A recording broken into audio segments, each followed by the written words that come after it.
You can go ahead. From bystanders to upstanders, social psychology strategies for bullying prevention. Psych 4332, Section C01, Group Number 8. Cori, Elwood, Deen, Pahlavan, and Jasmine, Trotter.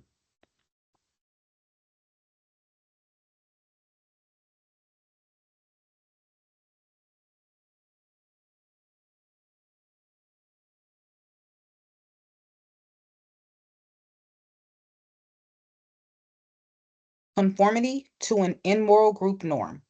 The stories of bullies and bullying are one of the most reoccurring problems experienced by many people today, whether online or in school.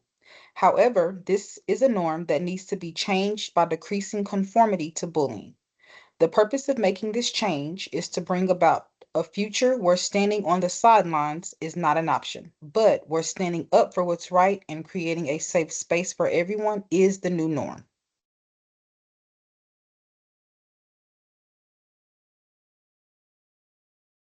Judgment-free zones allow for more positive and safe environments and make it feel welcoming. Having a place where people are compassionate can help build an unbreakable bond.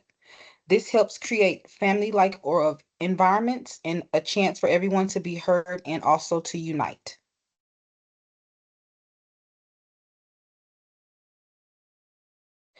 Positive behavioral intervention and supports, PBIS, is programs that implement and align also help eliminate the norm of being bullied. These programs can help build character, boost mental and academics, as well as increase positive and healthy emotional health. Teachers are also able to feel safe with these type of environments and have a peace of mind when this program is implemented correctly.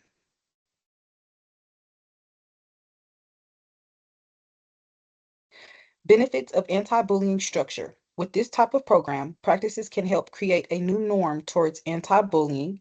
With this type of program and structure, bullying will not be something that will be likely of others wanting to contribute to. Bullying will become uncool and unpopular, and eventually this program is to help it become non-existent. When we keep this structure and reinforce positive behavior, this leads to the right direction and also creates a different model, a different structure, and also it does help boost morale. Positive reinforced behavior changes the morale. With this behavior shown is positive and it affects This effects have programs that are geared towards not wanting to participate in bullying. These programs are also they help develop great intentions, and it also creates courses to show the negative consequences of bullying and also how it does affect mental health.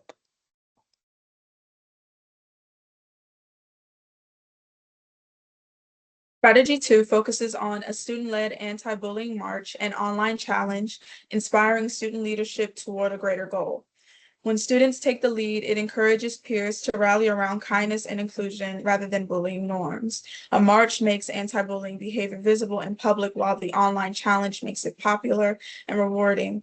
Together, these actions shift the culture by showing that kindness is something worth celebrating. It's not just about stopping negative behavior, it's about creating a new norm where inclusion gets attention.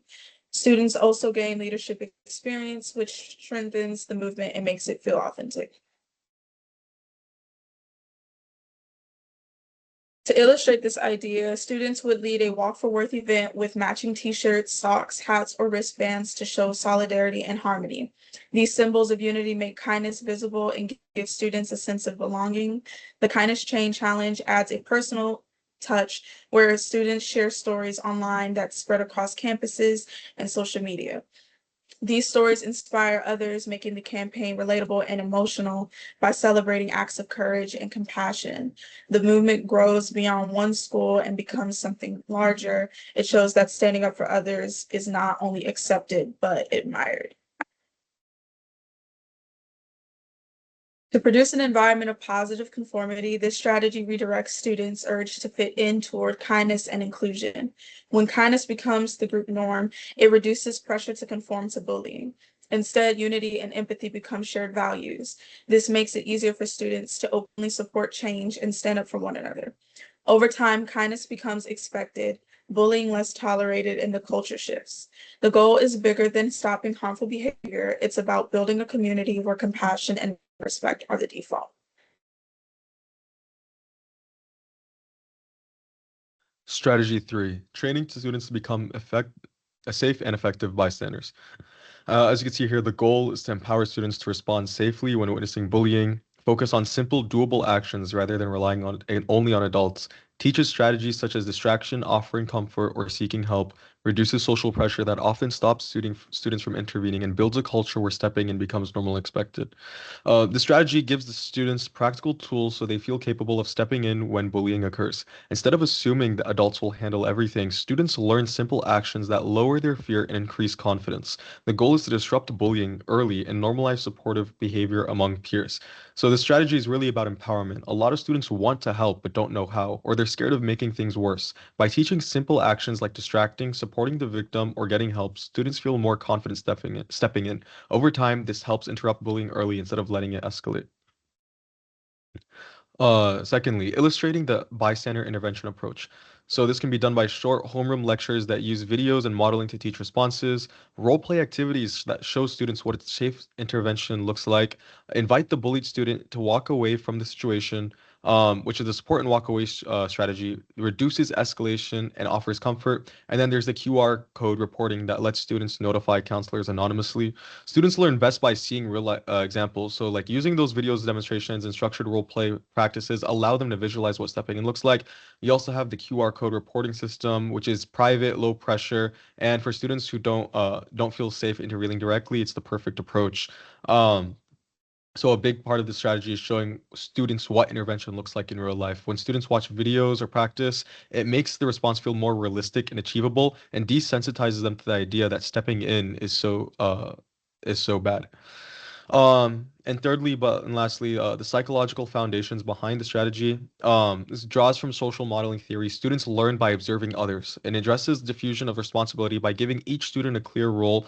And then research shows bystanders often stay silent because they believe someone else will help. Training increases feeling of personal responsibility and confidence, and normalize intervention as part of the school culture, reducing bullying overall. So this strategy intentionally counters the forces that keep students passive. So when students see model examples, they understand what to do, and the sense of responsibility increases. Social learning theory explains how the repeated observation can make positive intervention the normal, and weakening the silence that often protects bullying. Um, so psychologically, the strategy works because students learn by observing others, and when intervention is modeled and normalized, it reduces the idea that someone else will handle it.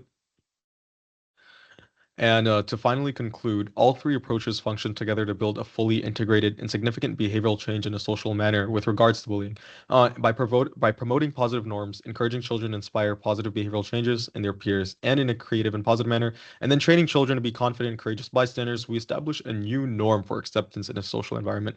Simultaneously, using this approach undoes negative group norms with a culture that supports and cares for one another. As children become more vocal and supportive of one another, social power associated with bullying declines, and this ultimately enhances confidence and emotional security while establishing a positive and lasting behavioral modification in a societal manner. So overall, when these strategies are combined, they don't just stop individual bullying incidents, they help change the culture of the entire school.